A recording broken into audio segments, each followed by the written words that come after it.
Hey guys, कैसे हो आप सभी। आशा करती हूँ सभी अच्छे होंगे, बढ़िया होंगे। स्वागत करती हूँ मैं आप सभी का अपने YouTube channel study with Deepa Saini में। आज की क्लास में हम अपनी एनसीईआरटी की बुक पढ़ रहे हैं 11th की, और इस बुक में आज आपका चैप्टर रहेगा 6 अध्याय 6, जिसका नाम है सॉइल यानी मृदा, मिट्टी। तो आज की क्लास में आप मिट्टी को पूरा डिटेल से स्टडी करोगे, और ये आपकी मोस्ट इम्पोर्टेंट क्लास है एग्ज़ाम के पॉइंट ऑफ व्यू से, क्योंकि आपको पता है कॉम्पिटिटिव एग्ज़ाम में मिट्टी से क्वेश्चन आता ही आता है। तो चलिए शुरू करते हैं अपनी आज की क्लास। मिट्टी, मृदा। तो क्या यहाँ पर कुछ आपको दिया हुआ है, क्या आपने थोड़ा जूम कर लेते हैं चीज़ें, ताकि क्लियरली दिखेंगी हमें फिर। ओके, नहीं तो काफ़ी छोटा छोटा हो जाता है। तो चलिए शुरू करते हैं। क्या आपने कभी उस सर्वाधिक महत्वपूर्ण कारक के बारे में सोचा है जो धरातल पर हमारे पेड़ों को, घास को, फसलों और जीवन के अनेक रूपों का पोषण करती है। तो इन सब का पोषण हमारी मिट्टी ही करती है। मिट्टी के बिना आपका कोई भी घास का एक तिनका भी नहीं उग सकता। जलीय प्रकृति के जो पौधे हैं और प्राणी हैं जो जल में जीवित रहते हैं, परंतु क्या वे जल के द्वारा मिट्टी से पोषक तत्व ग्रहण नहीं करते। आप अनुभव कर सकते हैं कि मृदा भूपल्टी यानी आपकी क्रस्ट की सबसे ऊपरी परत है।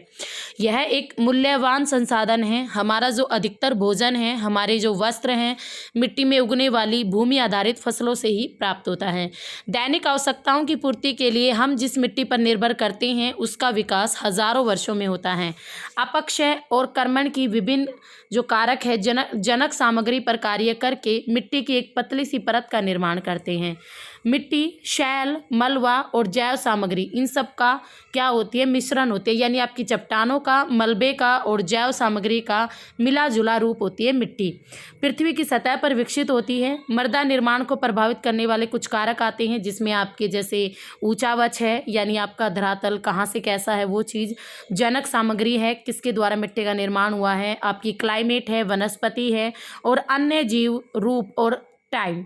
ये सभी प्रमुख कारक है जो एक मृदा के निर्माण को प्रभावित करते हैं। कई बार ऊंचावच, आपका जनक सामग्री, जलवायु, वनस्पति, अन्य जो जीव रूप है और समय, ये सब मानवीय क्रियाएं भी, और इनके साथ साथ मानवीय क्रियाएं भी काफ़ी हद तक मिट्टी को प्रभावित करती हैं। मृदा के जो घटक हैं, खनिज कण, ह्यूमस, जल तथा वायु होते हैं।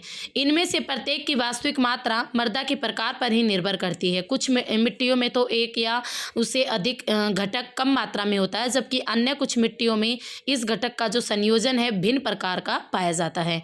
क्या आपने वन महोत्सव मनाते समय अपने स्कूल के मैदान में वृक्ष लगाने के लिए कभी गड्ढा खोदा है? ये तो आपसे क्वेश्चन पूछा है इस तरीके से।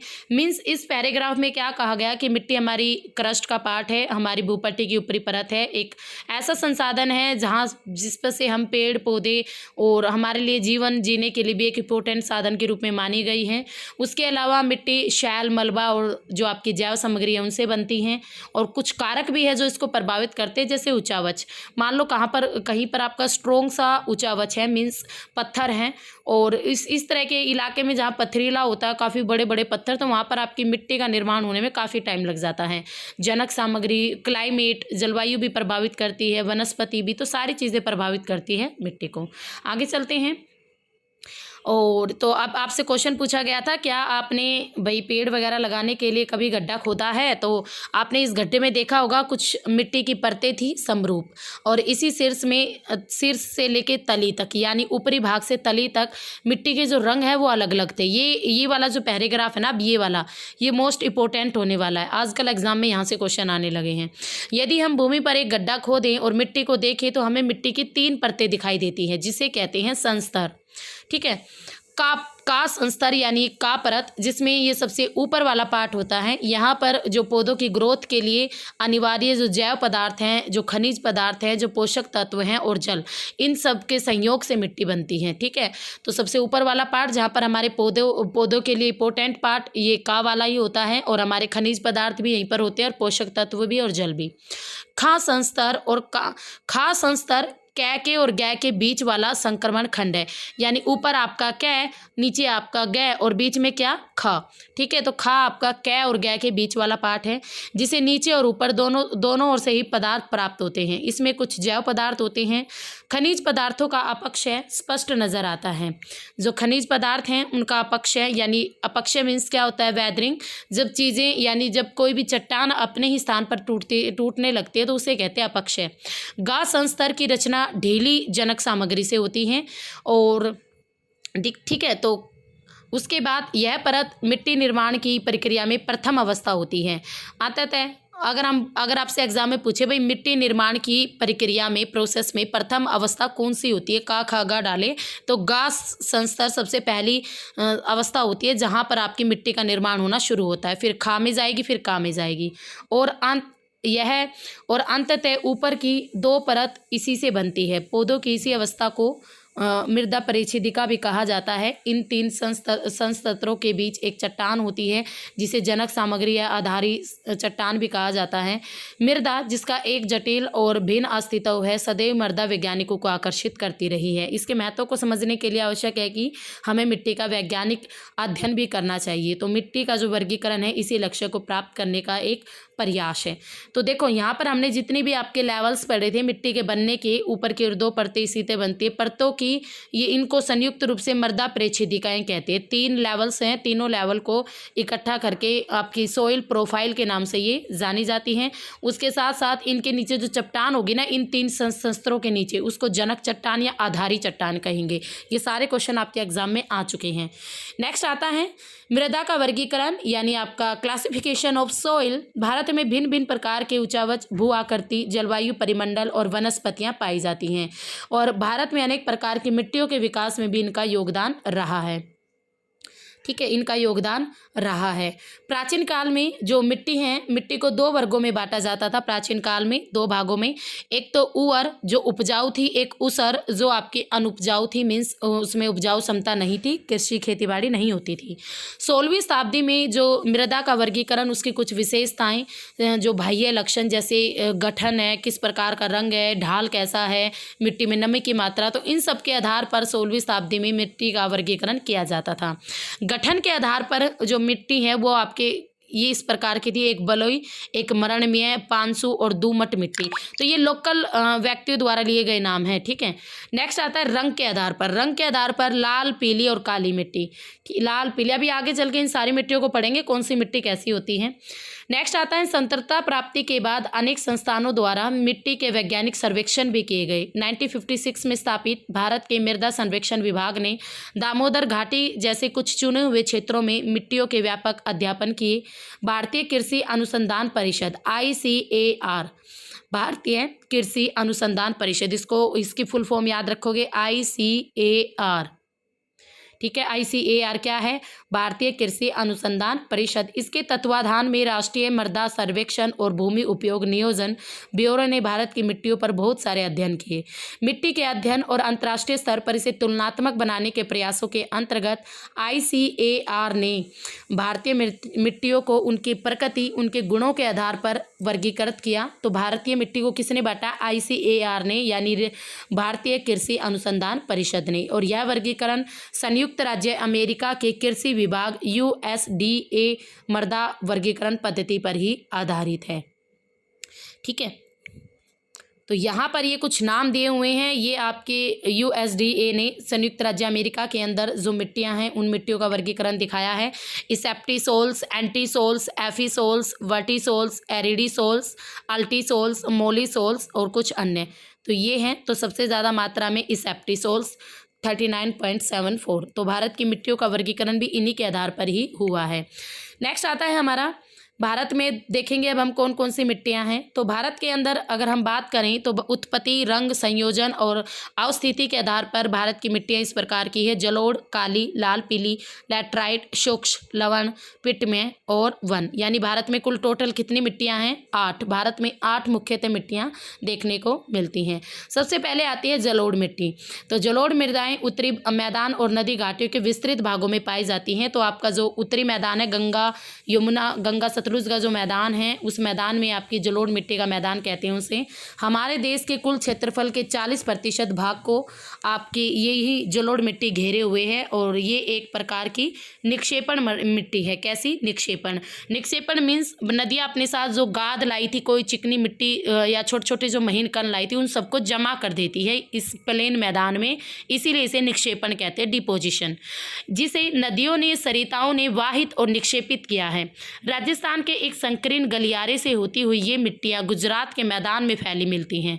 प्रायद्वीपीय प्रदेश में ये पूर्वी तट की नदियों के डेल्टाई और नदियों के घाटियों में भी पाई जाती हैं।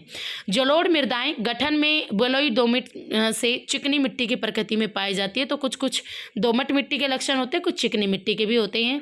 इसमें पोटास की मात्रा अधिक और फास्फोरस की मात्रा कम पाई जाती है। गंगा का जो ऊपरी मैदान है और मध्यवर्ती मैदान है वहाँ पर इसे खादर कहते हैं। खादर और बांगर नाम की दो अलग अलग मिट्टियाँ भी विकसित हो गई है। खादर क्या होते हैं? जहाँ पर आपकी प्रतिशत यानी प्रतिवर्ष बाढ़ है, जो बाढ़ के द्वारा अपने साथ लाई गई मिट्टी का नया जलोढ़ हो जाएगा। मीन्स जब भी बाढ़ आती है तो बाढ़ जब जाती है तो उसके बाद देखते हैं तो एक आपकी मिट्टी की एक परत सी जम जाती है जो कि बहुत उपजाऊ मानी जाती है और यही महीन गाद होने के कारण जो मिट्टी की उर्वरता है वो बढ़ जाती है। जबकि जो बांगर होते हैं वो पुराने जलोढ़ मैदान होते हैं, यहाँ पर कभी भी आपकी बाढ़ नहीं आती, बाढ़ मैदानों से बहुत दूर होता है। खादर और बांगर मिट्टी में कैल्शियम संग्रथन और कंकड़ पाए जाते हैं। निम्न और मध्य गंगा के मैदान और ब्रह्मपुत्र घाटियों में ये मिट्टियाँ अधिक दुमटी और मृणमय हैं। पश्चिम से पूर्व की ओर इनमें बालू की जो मात्रा है वो घटती जाती है। जलोढ़ मिट्टियों का जो रंग है हल्के धूसर से राख धूसर जैसा होता है। इनका रंग निक्षेपण की गहराई पर निर्भर करता है, जलोढ़ के गठन पर और निर्माण में लगने वाला जो टाइम है उस पर निर्भर करता है। तो जलोढ़ मिट्टियों में आपकी गहन कृषि की जाती है। गहन कृषि मीन्स जो जीवन निर्वाह के लिए कृषि की जाती है, जिसमें गेहूँ, चावल, इस तरह की चीज़ें ज़्यादा बोई जाती है ताकि अपना जीवन का निर्वाह किसान अच्छी तरीके से कर सके। तो गंगा का मैदान इसके अंतर्गत आ जाता है, गंगा सतलुज का मैदान जलोढ़ मिट्टी के अंतर्गत। और बांगर और खादर आपके नए मैदान, नए कछारी मैदान, नए जलोढ़ मिट्टी के मैदान जहाँ पर हर साल बाढ़ आती है। बांगर आपके पुराने जलोढ़ मिट्टी के मैदान। आगे चलते हैं। काली मृदाएं। काली मृदा, काली मिट्टी मोस्ट इंपॉर्टेंट, आप देखते हो एग्जाम में बहुत क्वेश्चन आता है काली मिट्टी से। तो अभी देख लेते हैं क्या होती हैं। काली मिट्टियाँ दक्कन के पठार के अधिकतर भाग में पाई जाती है और भारत में दूसरे नंबर की सबसे अधिक एरिया पर पाई जाती है, दूसरे नंबर पर काली मृदाएं। इसमें महाराष्ट्र के कुछ भाग, गुजरात, आंध्र प्रदेश और तमिलनाडु के भी कुछ भाग आते हैं। तो ये कुछ राज्य दिए हैं। गोदावरी और कृष्णा नदियों के ऊपरी भागों में और दक्कन के पठार के उत्तर पश्चिमी भाग में गहरी काली मिट्टी पाई जाती है। और इस मिट्टी का दूसरा नाम है रेगर और कपास वाली काली मिट्टी भी इसे कहते हैं, क्योंकि जो कपास है, कपास की खेती इस मिट्टी में सबसे अच्छी होती है, इसलिए कपास वाली काली मिट्टी के नाम से भी जानी जाती है। काली मिट्टी ऐसी होती है मिर्द में, यानी बहुत ही बारीक और गहरी और अपारगम्य होती है। जब ये गीली हो जाएगी तो गीली होने के बाद ये फूल जाती है और चिपचिपी हो जाती हैं। सूखने पर फिर ये सिकुड़ जाती हैं और शुष्क ऋतु में इस मिट्टी में आपकी चौड़ी चौड़ी दरारें भी पड़ जाती है और इसी वजह से इसे सवाता जुताई वाली मिट्टी भी कहते हैं। नमी का ये धीमे धीमे अवशोषण करती है, यानी पानी को धीरे धीरे पीती है और नमी के क्षय की इसी विशेषता के कारण काली मिट्टी में एक लंबी अवधि तक नमी बनी रहती है। तो ये पिक्चर देख लो, ये आपकी काली मिट्टी की ही पिक्चर है। शुष्क ऋतु में इसमें इस तरह की दरारें पड़ जाती है काली मिट्टी के अंदर। अब नेक्स्ट आता है, इसके कारण जो फसलें हैं वो भी विशेष रूप से जो वर्षाधीन फसलों को शुष्क ऋतु में नमी मिलती रहती है और वे फलती फूलती रहती है। जो फसलें हम काली मिट्टी में बोते हैं तो सूखा भी आता है तब भी उनको नमी मिलती रहती है हल्की फुल्की। नेक्स्ट आता है रासायनिक दृष्टि से जो काली मिट्टी है उसमें चूने की, लोहे, मैग्नीशिया और एल्यूमिनियम के जो तत्व हैं काफ़ी मात्रा में पाए जाते हैं। इनमें पोटास की मात्रा भी अधिक पाई जाती है, लेकिन इनमें फास्फोरस, नाइट्रोजन और जैव पदार्थों की कमी होती है। इस मिट्टी का जो रंग है गाढ़े काले और स्लेटी रंग के बीच की विभिन्न आभाओं का होता है। ओके। नेक्स्ट आता है लाल और पीली मिट्टियाँ। लाल मिट्टी का जो विकास हुआ है दक्कन के पठार के पूर्वी और दक्षिणी भाग में कम वर्षा वाले उन क्षेत्रों में पाई जाती हैं जहां आपकी रेवेदार आग्नेय शैलें पाई जाती है, आग्नेय चट्टानें देखने को मिलती हैं। पश्चिमी घाट के गिरिपथ क्षेत्र की एक लंबी पेटी में लाल दुमिट्टी मिट्टी पाई जाती है। पीली और लाल मृदाएं उड़ीसा और छत्तीसगढ़ के कुछ भाग और मध्य गंगा के मैदान के दक्षिणी भागों में भी पाई जाती हैं। इस मिट्टी का जो लाल रंग है वो रवेदार और कायांतरित, जो आपकी रवेदार है और कायांतरित चट्टानों में लोहे के व्यापक विचरण के कारण होता है। जल योजित होने के कारण यह पीली भी दिखाई देती है कहीं पर, तो इसलिए इसे लाल और पीली दोनों नामों से जाना जाता है। महीन कणों वाली होती है और ये मिट्टी आपकी उर्वर होती है। इसके विपरीत मोटे कणों वाली उच्च भूमियों की जो मिट्टी है वो अनुउर्वर होती हैं। तो लाल और पीली जो महीन कणों वाली होगी वो तो उपजाऊ होगी, मोटे कणों वाली अनुपजाऊ होती हैं। इसमें सामान्यतः नाइट्रोजन, फास्फोरस और ह्यूमस की कमी रहती है लाल और पीली मिट्टी में। नेक्स्ट आती है लैटराइट मिट्टी। लैटराइट मिट्टी इस एक लैटिन शब्द लेटर से बना है जिसका शाब्दिक अर्थ होता है ईंट। और लैटराइट मृदाएं उच्च तापमान और भारी वर्षा, तो ये एग्जाम में क्वेश्चन आता है भाई, लैटराइट जो मिट्टी है उच्च तापमान और भारी वर्षा उच्च तापमान और भारी वर्षा के क्षेत्रों में कौन सी मिट्टी विकसित होती है, तो लैटराइट मिट्टी। ये मिट्टियां उष्णकटिबंधीय वर्षा के कारण हुए तीव्र निक्षालन का परिणाम होती हैं। वर्षा के साथ चूना और सिलिका तो निक्षालित हो ही जाती हैं, लोहे के ऑक्साइड और एल्यूमिनियम के यौगिक से भरपूर कुछ मिट्टी आपकी शेष रह जाती हैं। ऊंचे तापमान में आसानी से पनपने वाली जो जीवाणु हैं ह्यूमस की मात्रा को तेजी से नष्ट कर देते हैं और इस मिट्टी में आपके जैव पदार्थ नाइट्रोजन, फास्फोरस और कैल्शियम की कमी हो जाती है, क्योंकि ये ऊंचे तापमान वाली मिट्टी है ना, इसी वजह से। लोहा ऑक्साइड, पोटास की अधिकता अधिक रहती है लैटराइट मिट्टी में। और जो आपकी लैटराइट मिट्टी है कृषि के लिए भी उपजाऊ नहीं होती, क्योंकि जो उवर चीज़ें हैं वो तो इसमें से ख़त्म हो जाती है ना ऊंचे तापमान के कारण। इस मिट्टी में आप खाद वगैरह डालकर या उर्वरकों की भारी मात्रा डालनी पड़ती है, उसके बाद आप खेतीबाड़ी कर सकते हो। तमिलनाडु, आंध्र प्रदेश और केरल इन सब में काजू जैसे वृक्षों वाली फसलों की खेती के लिए लाल लैटराइट जो मिट्टी है अधिक उपयुक्त है। मकान बनाने के लिए लैटराइट मिट्टियों का उपयोग ईंट बनाने के लिए भी किया जाता है। इन मिट्टियों का विकास मुख्य रूप से प्रायद्वीपीय पठार के ऊंचे क्षेत्रों में भी हुआ है। लैटराइट मिट्टी कर्नाटक, केरल, तमिलनाडु, मध्य प्रदेश, उड़ीसा और असम के पहाड़ी क्षेत्रों में भी पाई जाती हैं। नेक्स्ट आती हैं सूक्ष्म मृदाएं। लैटराइट मिट्टी के बाद नेक्स्ट आती है हमारी सूक्ष्म मिट्टी। तो जो सूक्ष्म मिट्टी है इसका रंग लाल रंग से लेकर किशमिशी, जैसे आपकी किशमिश होती है ना उस तरह का रंग होता है। ये सामान्यतः संरचना से बलुई और प्रकृति से लवणीय होती हैं। कुछ क्षेत्रों की जो मिट्टियां हैं उसमें नमक की मात्रा इतनी अधिक होती है कि इनके पानी को वाष्पीकृत करके नमक प्राप्त किया जा सकता है। शुष्क जलवायु, उच्च तापमान और तीव्र गति से वाष्पीकरण के कारण इस मिट्टी में आपके जो नमी और ह्यूमस कम हो जाते हैं, तभी तो ये सूक्ष्म होएगी। ठीक है, तो इसमें नाम से पता ना, सूक्ष्म यानी सूखी मिट्टी। नेक्स्ट आता है इसमें आपका जो नाइट्रोजन है वो अपर्याप्त और फास्फोरस सामान्य मात्रा में होता है। नीचे की ओर चूने की मात्रा बढ़ते जाने के कारण निचले संस्तरों में कंकड़ों की मात्रा अधिक मिलती है। सूखी मिट्टी में कंकड़ अधिक मात्रा में पाए जाते हैं। कंकड़ मिट्टी के तले वाले संस्तरों में कंकड़ों की परत भी बनने के कारण जो पानी है आपका, पानी का जो रिसाव है वो भी सीमित हो जाता है। पानी का रिसाव सीमित हो जाता है, इसलिए सिंचाई किए जाने पर ही इस मिट्टी में पौधों की सतत वृद्धि के लिए नमी उपलब्ध हो पाती है। ये मिट्टियाँ विशिष्ट सूक्ष्म सतलाकृति जैसे पश्चिमी राजस्थान में अभी लाक्षणिक रूप से विकसित हुई है। ये मृदाएं आपकी अनुवर हैं और इसमें ह्यूमस और जैव पदार्थ बहुत ही कम मात्रा में देखने को मिलते हैं। नेक्स्ट आती हैं लवण मिट्टियाँ। लवण ऐसी मिट्टियों को ऊसर मिट्टियाँ भी कहते हैं। लवण मृदाओं में आपके सोडियम, पोटाशियम और मैग्नीशियम का अनुपात अधिक होता है और ये आपकी अनुपजाऊ होती है। किसी प्रकार की वनस्पति यहाँ पर नहीं उगती लवण मिट्टी में।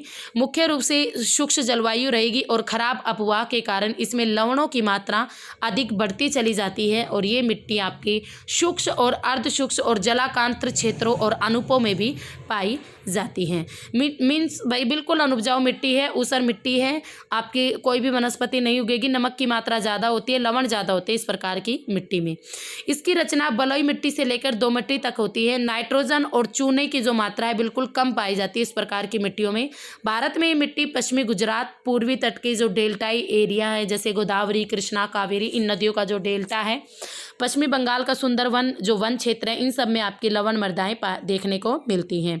कच्छ के रण में दक्षिण पश्चिमी मानसून के साथ नमक के कण आते हैं जो एक पपड़ी के रूप में ऊपरी सतह पर जमा हो जाते हैं। डेल्टा प्रदेश में समुद्री जल का पानी जब भर जाता है तो लवण मिट्टियों के विकास को बढ़ावा मिलता है। अत्यधिक सिंचाई वाले गहन कृषि के क्षेत्रों में, विशेष रूप से हरित क्रांति वाले क्षेत्रों में उपजाऊ जलोढ़ मिट्टियां भी लवणीय होती जा रही हैं। शुष्क जलवायु वाली आपकी जो शुष्क जलवायु वाली जो दशाएं हैं उसमें अत्यधिक सिंचाई केशिका क्रिया को बढ़ावा देती है। सूखी जलवायु वाले एरिया में जब हम अत्यधिक सिंचाई कर देते हैं ना, तब केशिका क्रिया हो जाती है। इस केशिका क्रिया में क्या होता है ना, नमक है ना ऊपर की ओर आ जाता है फिर, और आपकी ये लगा लो मिट्टी के ऊपर एक नमकीन सी परत जम जाती है, हल्की हल्की नमक की परत जम जाती है। विशेष रूप से आप पंजाब और हरियाणा में मिट्टी की लवणता की समस्या से निपटने के लिए जिप्सम डालने की सलाह दी जाती है। तो जिप्सम भी एक प्रकार की खाद ही होती है, चट्टान से ही प्राप्त होती है जिप्सम। ओके, नेक्स्ट आता है आपके पर्याप्त मात्रा में अगर हम बात करें, नेक्स्ट आती है हमारी पिटमय मिट्टी। तो पिटमय मिट्टी ये मृदाएं आपकी भारी वर्षा और उच्च आर्द्रता वाले क्षेत्रों से युक्त उन एरियाज में पाई जाती हैं जहाँ पर वनस्पति अच्छी खासी होती हैं। इन क्षेत्रों में आपके मृत जैव पदार्थ यानी जो मरे हुए पेड़ पौधे और जीव जंतु उनमें बड़ी मात्रा में इकट्ठे हो जाते हैं। और ठीक है, और जो इस मिट्टी को क्या देते हैं, इस मिट्टी को ह्यूमस देंगे, पर्याप्त मात्रा में जैव तत्व प्रदान करते हैं। तो आपके इस पिटमय मिट्टी के अंदर जो जैव पदार्थों की मात्रा है 40 से 50% देखने को मिलती है। कितनी? 40 से 50%। और ये मिट्टी आपकी गाढ़े और काले रंग की होती है क्योंकि इसमें जैव पदार्थों की मात्रा अधिक होगी ना, इस वजह से। और ये मिट्टियाँ अधिकतर बिहार के उत्तरी भागों में, उत्तरांचल के दक्षिण भाग में, पश्चिमी बंगाल के तटीय एरियाज में, उड़ीसा और तमिलनाडु में देखने को मिलती हैं पिटमय मिट्टियाँ।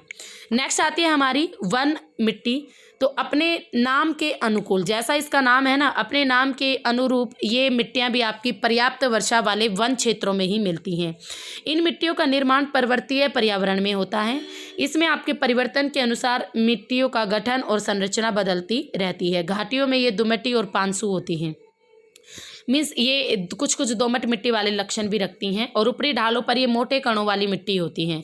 हिमालय के हिमाच्छादित क्षेत्रों में इन मृदाओं का अनाच्छादन होता रहता है और ये अम्लीय और कम ह्यूमस वाली मिट्टियाँ होती हैं, वन मृदाएं। और निचली घाटियों में पाई जाने वाली जो मिट्टी है वो आपकी काफ़ी उपजाऊ होती हैं।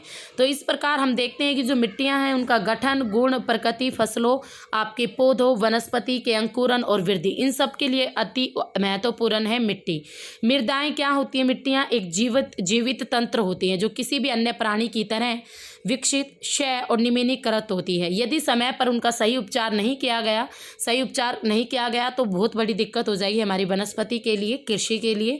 और सही उपचार किया जाए तो उसमें सुधार भी हो सकता है, जो कि आपकी कई बार मिट्टी उस तंत्र के अन्य घटकों पर भी गहरा प्रभाव डाल देती है। अब इससे पहले मिट्टी तो यहाँ पे कंप्लीट हो गई, यहाँ पे कुछ मृदा अवकर्षण और मृदा अपर्दन है, पर इससे पहले हम थोड़ा मैप देखेंगे, इंडिया का मैप। इंडिया के मैप में आपको किस प्रकार से मिट्टियाँ हैं भारत में, कौन सी मिट्टी कहाँ पर है।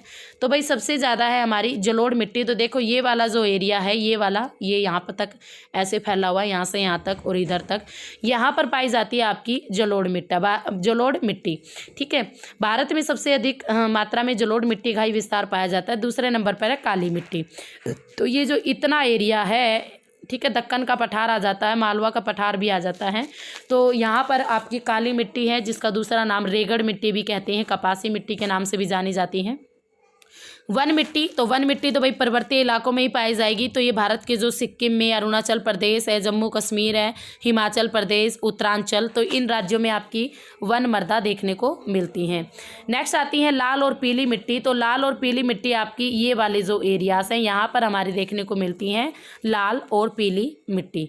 नेक्स्ट आती है लेटराइट मिट्टी। लेटराइट मिट्टी भाई आपका जैसे पश्चिमी घाट वाला एरिया होगा, यहाँ पर एक छोटा सा एरिया ये हो गया, यहाँ पर हो गया। तो जो तटीय इलाके हैं वहीं पर देखने को मिलती है लेटराइट मिट्टियाँ। ठीक है। और सूक्ष्म मिट्टी यानी जहाँ पर सूखी होगी, तो सूखी कहाँ, भारत का एकमात्र रेगिस्तान थार मरुस्थल, ठीक है। तो थार डेजर्ट के अंदर ही आपकी सूक्ष्म मिट्टी देखने को मिलती है। तो ये था भाई भारत के अंदर मिट्टियों का प्रकार। तो आप इस मैप को अच्छी तरह से स्टडी कर लेना, मोस्ट इंपॉर्टेंट है आपके लिए। अब इसमें आता है नेक्स्ट हमारा मृदा अवकर्षण। अभी समझते हैं मृदा अवकर्षण क्या होता है। डिग्रेडेशन, मोटे तौर पर मृदा अवकर्षण को मिट्टी की उर्वरता में हार्श के रूप में परिभाषित किया जाता है। यानी अगर मिट्टी की उर्वरता क्षमता में कमी आती है तो उसे कहते हैं मृदा अवकर्षण। अगर मिट्टी उपजाऊ कम होने लगती है तब उसे कहते हैं मृदा अवकर्षण। इसमें मिट्टी का पोषण स्तर गिर जाता है। अपरदन और दुरुपयोग के कारण मिट्टी की गहराई भी कम हो जाती है। भारत में मृदा संसाधनों के क्षय का प्रमुख कारण मृदा अवकर्षण ही है, ठीक है। भारत में अगर मृदा संसाधनों की क्षय की बात करें तो प्रमुख कारण मृदा अवकर्षण है, यानी मिट्टी की उर्वरता में हार्श है। मृदा अवकर्षण की दर, भू आकृति, पवनों की गति, वर्षा की मात्रा के अनुसार एक स्थान से दूसरे स्थान पर भिन्न होती रहती है, ठीक है। तो नेक्स्ट आता है हमारा मृदा अपरदन। अब मृदा अपरदन की ओर देखें तो भाई मृदा अपरदन का मिट्टी के आवरण का विनाश मृदा अपरदन कहलाता है। यानी मिट्टी की ऊपरी परत का कट जाना, बह जाना मृदा अपरदन कहलाता है। बहते जल और पवनों की अपरदनात्मक प्रक्रियाएं, मृदा निर्माणकारी प्रक्रियाएं साथ साथ घटित हो रही है। सामान्यतः इन दोनों प्रक्रियाओं में एक संतुलन भी बना रहता है, एक लेवल बना रहता है, बेस लेवल, ठीक है। और आधार धरातल से सूक्ष्म कणों के हटने की दर वही होती है जो मिट्टी की परत में कणों के जुड़ने की भी होती है। यानी जितने मिट्टी में कण जुड़ेंगे ना उतने ही हटने की भी दर होती है। बट कई बार क्या होता है, प्राकृतिक और मानवीय कारकों से संतुलन बिगड़ जाता है और मिट्टी के अपरदन की यह दर भी बढ़ जाती है। मृदा अपरदन के लिए मानवीय गतिविधियां भी काफ़ी हद तक उत्तरदायी होती हैं। जनसंख्या बढ़ने के साथ साथ भूमि की मांग भी बढ़ने लगती हैं। मानव बस्तियों, कृषि, पशुचारण और अन्य आवश्यकताओं की पूर्ति के लिए वन और अन्य प्राकृतिक वनस्पति साफ कर दी जाती है, ठीक है। मनुष्य अपने स्वार्थ के लिए, अपने घर को बसाने के लिए तेजी से प्राकृतिक वनस्पतियों को काट रहा है, जिससे मिट्टी का भी अपरदन तेजी से होता जा रहा है। तो मिट्टी को हटाने, उसका परिवहन कर सकने के गुण के कारण भी पवन और जल मृदा अपरदन के दो शक्तिशाली कारक। यानी पवन क्या करती है, अपने साथ मिट्टी को उड़ा ले जाती है, और पानी क्या करता है, अपने साथ मिट्टी को बहा ले जाता है। तो पवन सूक्ष्म और अर्ध सूक्ष्म एरियाज में इसका काम महत्वपूर्ण होता है, इस पवन के द्वारा अपरदन। और भारी वर्षा और खड़ी ढाले वाले प्रदेशों में बहते जल द्वारा अपरदन अधिक होता है। तो जल अपरदन अपेक्षाकृत अधिक गंभीर है। यह भारत के विस्तृत एरियाज में हो रहा है। जल अपरदन दो प्रकार से होता है, दो रूपों में, परत अपरदन और अवनालिका अपरदन।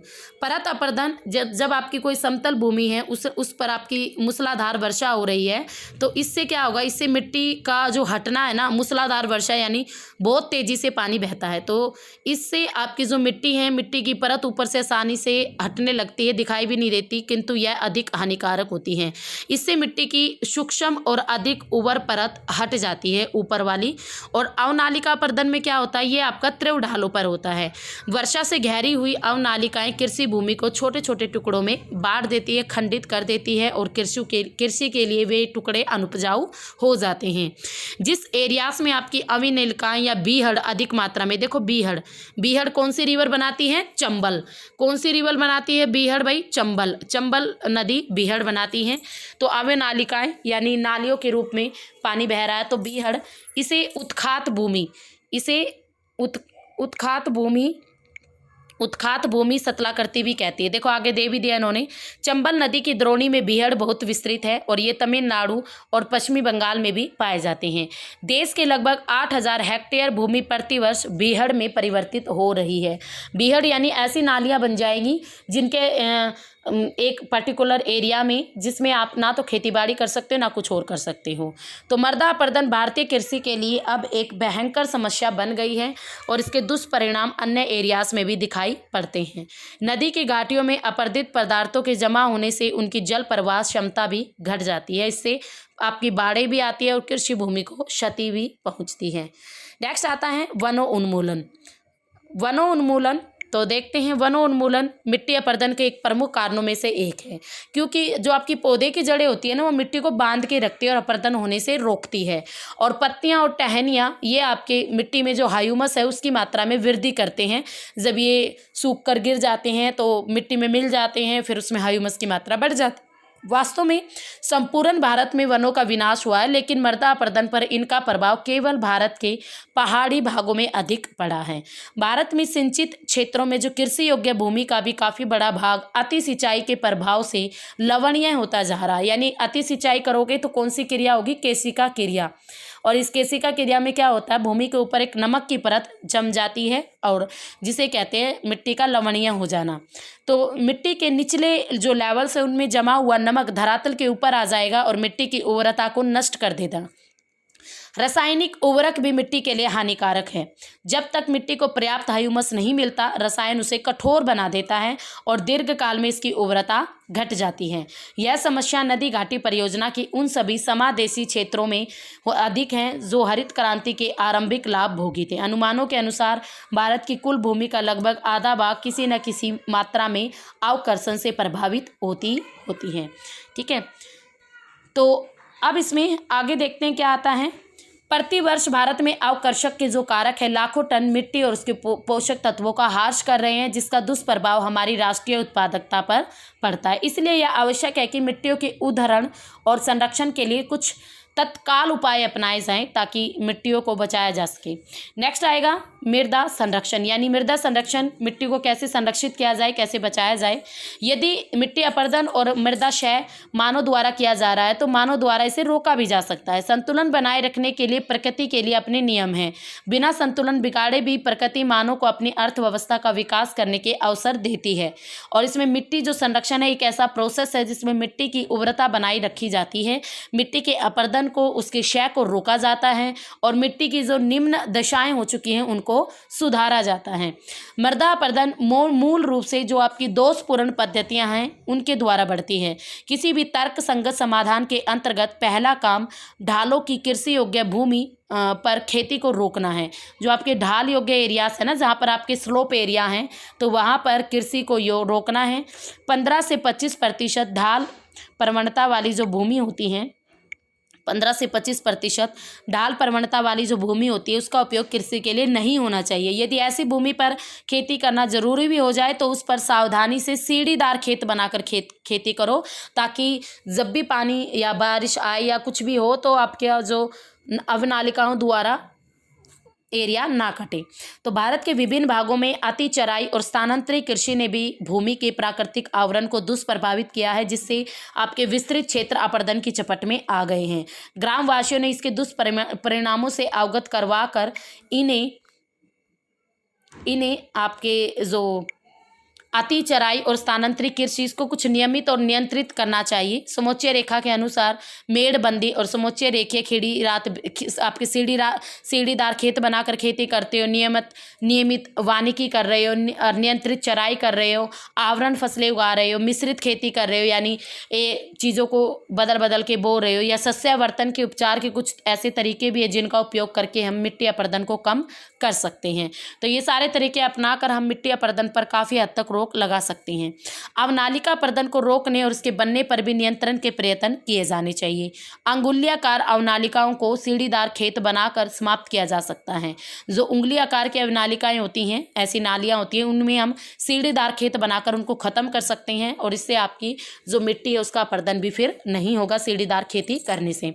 बड़ी अवनालिकाओं में जल की अपरदनात्मक तीव्रता को कम करने के लिए आपके बांधों की एक श्रृंखला बनानी चाहिए, एक डैम्स बनाने चाहिए, डैमों की एक श्रृंखला बनानी चाहिए, जिससे आपका जो मिट्टी की अपरदन क्षमता है वो कम हो सके।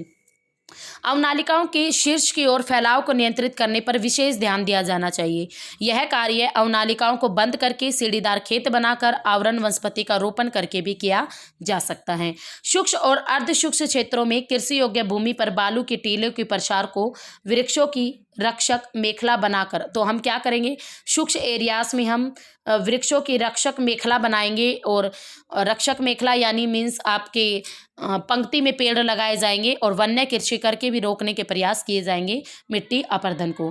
कृषि के लिए अनुपयुक्त मिट्टी को चारागाहों में बदल देना चाहिए। तो जो जिस मिट्टी में आप खेती बाड़ी नहीं कर सकते वहाँ पर चारागाह को करना चाहिए। केंद्रीय सूक्ष्म भूमि अनुसंधान संस्थान ने पश्चिमी राजस्थान में बालू के जो टीले हैं उनको स्थिर करने के भी प्रयोग किए हैं। तो काफ़ी वर्क हो रहा है गवर्नमेंट के द्वारा। भारत सरकार द्वारा स्थापित केंद्रीय मृदा संरक्षण बोर्ड ने देश के विभिन्न भागों में मृदा संरक्षण के लिए अनेक योजनाएं बनाई। ये योजनाएं जलवायु की दशाओं, भूमि संरूपण, लोगों के सामाजिक बिहेवियर पर आधारित हैं और ये जितने भी आपके प्लान्स हैं ये एक दूसरे से तालमेल बनाए बिना ही चलाई गई हैं। अतः मृदा संरक्षण का सर्वोत्तम उपाय जो भूमि उपयोग की समन्वित योजनाएं ही हो सकती हैं। मीन्स ऐसी योजनाएं लाने ताकि मिट्टी का पूरी तरह मिट्टी को संरक्षित किया जा सके। भूमि का उसकी क्षमता के अनुसार ही वर्गीकरण होना चाहिए। भूमि उपयोग के मानचित्र बनाए जाने चाहिए। भूमि को सर्वथा सही उपयोग लाया जाना चाहिए। मृदा संरक्षण का निर्णायक दायित्व उन लोगों पर होना चाहिए जो उसका उपयोग करते हैं और जो लाभ उठाते हैं। ठीक है, तो ये था भाई आपका मिट्टी चैप्टर आपका।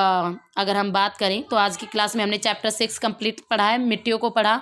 हमने सबसे पहले जलोढ़ मिट्टी पढ़ी, उसके बाद हमने काली मिट्टी, लाल पीली मिट्टी, लैटराइट मिट्टी, सूक्ष्म मिट्टी, लवण मिट्टी, पिटमय मिट्टी और वन मिट्टी। और उसके बाद मृदा अवकर्षण क्या होता है भाई, मिट्टी की उर्वरता में जो हार्श की कमी उसको मृदा अवकर्षण और मृदा अपर्दन, और किस प्रकार हम इस सब चीज़ों को रोक सकते हैं। तो अब आपके लिए ये कुछ क्वेश्चन, तो देखते हैं कौन क्वेश्चन बच्चा, कौन सा स्टूडेंट, कौन सा गाइस इनके जवाब देता है बिल्कुल राइट। मिट्टी का सर्वाधिक व्यापक और सर्वाधिक उपजाऊ वाला प्रकार बताना है क्वेश्चन नंबर 1 में। क्वेश्चन नंबर 2 में रेगर मिट्टी का दूसरा नाम क्या है। क्वेश्चन नंबर 3 भारत में मिट्टी के ऊपरी परत हार्श का मुख्य कारण क्या है। तो मुख्य कारण बताओ भाई भारत के अंदर। और ऑप्शन नंबर 4 भारत के संचित क्षेत्रों में कृषि योग्य भूमि निम्नलिखित में से किस कारण से लवणीय हो रही है। तो इन सबको आप इन सबके क्वेश्चंस के आंसर आप मुझे दोगे। ठीक है, तो फिर मिलेंगे। उससे पहले आप सभी के लिए एक छोटी सी इन्फॉर्मेशन, अब आपका अचीवर्स अकेडमी ऐप पर पीजीटी और नेट की ज्योग्राफी पेड कोर्स अवेलेबल है। जो स्टूडेंट पेड कोर्स लेना चाहते हैं, पढ़ना चाहते हैं, नेट लेवल की जियो, पीजीटी लेवल की जियो। पीजीटी लेवल की जियो आपके DSSB, KVS, NVS, आपके जो अदर स्टेट एग्जाम होते हैं, HTET हैं, उन सब के लिए मोस्ट इंपॉर्टेंट है। तो वहाँ से आप इजीली तैयारी करके अच्छी तरीके से तैयारी हो जाएगी आपकी और फिर आप इजीली क्रैक कर जाओगे एग्जाम को। तो फिर मिलेंगे भाई, तब तक के लिए हैव ए नाइस डे। हाँ, मेरे चैनल को लाइक, शेयर और सब्सक्राइब जरूर करना और बेल आइकन भी कर लेना ताकि आने वाली वीडियो का नोटिफिकेशन आपको इजीली मिल जाए। हाँ, बाय बाय।